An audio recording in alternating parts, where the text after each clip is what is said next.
ఈ ప్రాసెస్ మొత్తంలో first stage వచ్చేసి పవర్ జనరేషన్.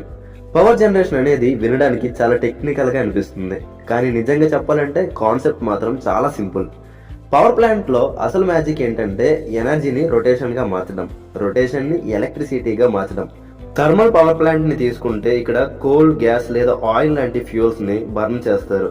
ఆ బర్నింగ్ వల్ల వచ్చిన హీట్ తో నీటిని హై ప్రెషర్ స్టీమ్ గా మార్చుతారు. ఈ స్టీమ్ ని స్ట్రైట్ గా ఒక భారీ టర్బైన్ మీదకి వదులుతారు. స్టీమ్ ఫోర్స్ కి టర్బైన్ వేగంగా తిరుగుతుంది. టర్బైన్ సాఫ్ట్ కి జనరేటర్ కనెక్ట్ అయి ఉంటుంది. జనరేటర్ తిరుగుతున్నప్పుడు ఎలక్ట్రోమాగ్నెటిక్ ఇండక్షన్ ప్రిన్సిపల్ వల్ల ఎలక్ట్రిసిటీ ప్రొడ్యూస్ అవుతుంది. హైడ్రో పవర్ ప్లాంట్ లో కూడా కాన్సెప్ట్ ఇదే, కానీ ఫ్యూయల్ లేదు. డ్యామ్ లో నిల్వ ఉన్న నీటిని కిందకు చాలా స్పీడ్ తో పంపిస్తారు. ఆ వాటర్ ఫోర్స్ టర్బైన్ ని తిప్పుతుంది. విండ్ పవర్ ప్లాంట్ లో గాలి బ్లేడ్స్ ని తిప్పుతుంది. సోలార్ పవర్ ప్లాంట్ లో సన్లైట్ డైరెక్ట్ గా ప్యానల్స్ మీద పడుతుంది.